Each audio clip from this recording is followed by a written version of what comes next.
This video is sponsored by us and our own preset pack, which we've been using for the past few years to edit all of the photos that you would have seen in any of the videos on the channel. We decided to call it the Explorer Pack because we thought it was quite fitting. We love to travel, take photos, you get the idea. So if you would like to check it out and maybe support the channel, that would be much appreciated. The link is in the description below. Now let's roll on with the video.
Okay, so just want to stop here for one sec. First of all, I absolutely love how those photos turned out. Even though I did get my feet absolutely soaked to get them, at least it was worth it. As you can see from those clips, we got a pretty delightful sunrise. Perfect timing for a little autumn photo shoot. I walked into the field and the sun was rising behind that tree that I was taking a photo of, which gave that really dreamy look. I love that look with photos, that backlit look. For some reason, I just always seem to gravitate towards looking the opposite way with the sun behind my back because it lights stuff nicely, but the depth that it creates when things are backlit, like that tree was, love how that turned out. But in the previous video on the channel, if you've seen it, I talked about wanting a new zoom lens for the Fujis, and I think this video is a perfect example of why I think you should always have a zoom lens as part of your kit and almost always have it with you. So luckily with these photos, I was able to move around quite a bit and I was able to get the nice shots that I got that I'm really happy with. Of this tree, there was quite a bit of room to sort of move around and frame things up. I used the 35mm f2 on the X-T3 and yeah, I got the shots I wanted, but I was trying to get a little bit closer to the tree to almost have the sun behind the leaves, if you get what I mean, sort of blocking it so it wasn't directly hitting the camera. But it was a little bit trickier because when I got too close to block, so the sun was being blocked behind the tree, 35mm was too tight and I was cutting off too much of the sky or too much of the foreground, and I wanted a little bit of space around the tree. So yeah, this is a scenario where having the 18 to 55mm, for example, I would have been able to get different variations. I could have moved in close, blocked the sun behind the tree and just zoomed out a little bit, or I could have moved further away, zoomed in a little bit more, just depending on what I liked. Christina had the X-T30 and she was filming with the 18 to 55mm at this moment, so I just stuck with the 35mm, but you can see how you can sometimes run into problems when you just have one focal length. But anyway, continue on with the video.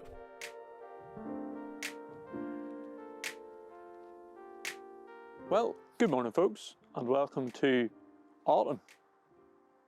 It is here big time, and we've come out to this sort of park area, and I think we picked one of the best mornings that I have seen in a while. Absolutely delightful, clear skies, nice sunrise, and I just got my feet absolutely soaked trying to get that photo you've probably already seen, so hopefully it turned out, because got a wild case of the squelchy foot. Converse and jumping into a field that is completely soaked is yeah, probably not the best way to start a morning in photography, but let's see if we can get some more nice colours and stuff in the shots. It hasn't completely changed yet, but we're certainly getting there, so yeah, pretty nice. Cold, but nice.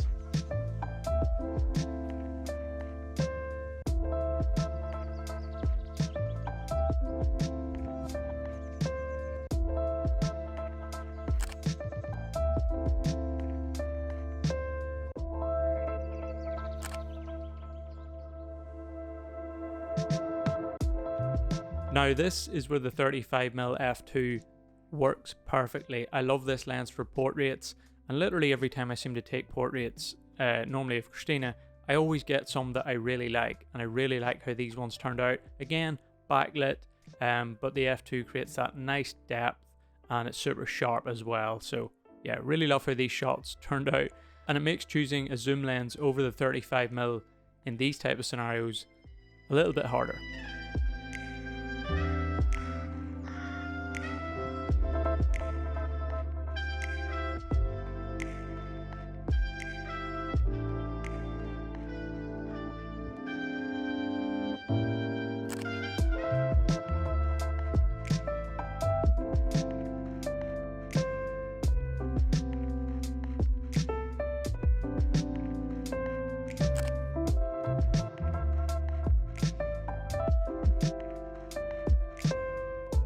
So I just tried to get this shot again behind me. I think you can sort of see it with this tree and the electric post. We got the little fence in the foreground. I actually took this shot, we were just talking about it, I'm not sure if it was last year or the year before. Same time, but a little later in autumn, the leaves on this tree were not just as full as this, but they were more orange. And I took it sort of at blue hour on the X-T3. And I wanted to try and get that same shot again. I've been meaning to come back and get it, and I missed it last year. So got it again. I think I also tried it on the X-T30 with the 18-55 because it's a little wider. Hopefully I got it, because I kind of want to come back and take this photo like at different times of the year, because I just really like it. And yeah, hopefully it turned out. Cool scene. As you would have seen, by the way, it's totally different lighting with this shot this time.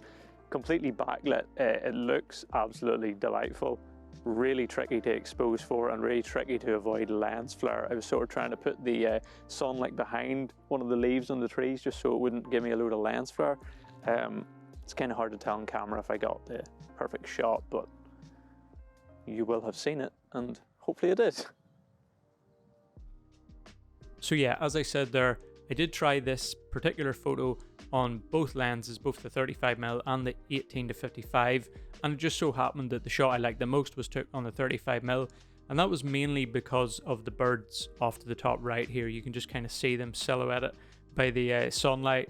I did take a few variations of this shot with the 18-55mm at various focal lengths, just trying to see what worked and framing things slightly differently, because this was quite a tight scene on 35mm. It just so happened that I didn't get any birds in those shots, which is why my favourite one, and the one I shared in the video, is with the 35mm lens. But that was a little bit lucky. Normally, with the 18-55mm and the different variations of the same shot I could have took, moving back, forward, zooming in and out, that would have been the lens that would have allowed me to get the shot I like the most. Probably not the prime lens, just because I'm a little bit more limited with how I can take a photo of that scene with one focal length, if you know what I mean.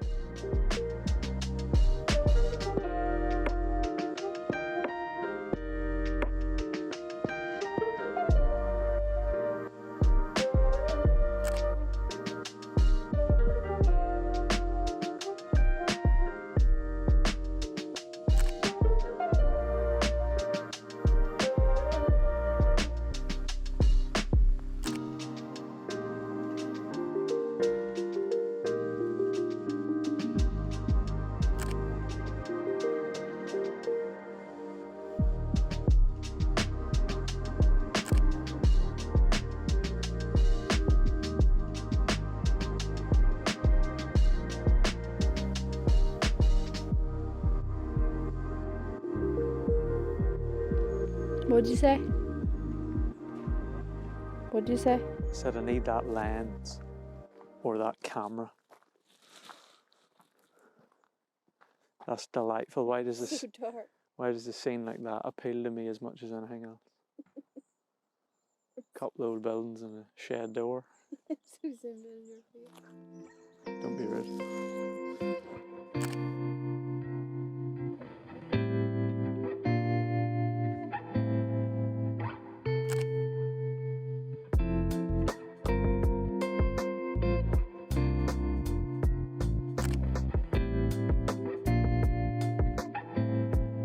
The lens that I needed in that last clip, by the way, from Christina, was the zoom lens. So you can kind of get the point that I'm trying to make in this video. But we'll continue on with the last part.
So as you may have gathered already, the point I'm trying to make in this video is that zoom lenses are always better than prime lenses. Just kidding, that's not it. Well, not to that extreme anyway. I imagine that might annoy quite a few people, but that's not the point I'm trying to make. The point is there is quite a lot of hype around prime lenses, and Fuji has quite a few nice ones, to be fair, that I do really intend to try out on the channel at some point. But as nice as they are with their really low apertures and their nice sharpness, they do pretty much always limit you when it comes to taking photos. Which I am aware, I have said in a previous video, can be a really good thing at times. It can really help free the mind and just allow you to try and get photos with the one lens that you're using. But obviously not being able to shoot at different focal lengths is going to mean that you miss certain shots, and with other shots you're not going to be able to take multiple variations of photos of the same scene, let's say, to try and find what works best and ultimately get the best photo of that scene. And I know obviously you can have multiple prime lenses, but it never really covers you for the entire focal range that a zoom lens would. And are you really going to change lenses that often? I know if you're anything like me, when I'm out taking photos with, for example, if I have the 35mm on, I just kind of accept that there's certain shots and certain scenes that are probably not going to work, and I'm just not going to change lenses every time unless I think there might be a really good shot that I might miss out on. I'm just not swapping lenses back and forward. I don't think anyone is, if you really be honest. You probably miss shots at times because you're stuck with one focal length. But anyway, apologies if that was a little bit long-winded, but it is something that I have noticed since getting the 35mm f2, as great as it is. In other words, if you do really like and really want prime lenses, maybe get one or two of them at your two favourite focal lengths, let's say, but I would recommend getting a zoom lens and keeping it in your kit pretty much all the time, because there's gonna be times more often than not where a zoom lens will come in handy and might allow you to get the shot that you really want to get the best way that you can. Zoom lenses are just super handy and really versatile, in case you didn't already know that. Get a zoom lens, keep it in your kit. You'll get more photos. Just before I finish up, all the photos that were took in this video, as I mentioned at the start, were edited using the Explorer pack, which is our preset pack. If you're interested and want to check it out or maybe support the channel, it goes a long way to helping us do what we do here. That would be much appreciated. The preset I used to edit all these photos, as I mentioned at the start, was the spring evening one, Probably one of my favourites, if not my favourite from the pack. Yeah, really happy with a lot of the photos I got during this session, which is always nice. But anyway, I'll shut up now. If you enjoyed it, give the video a thumbs up. Maybe consider subscribing if you want to see more. And as we always say, take it easy. Don't be a stranger.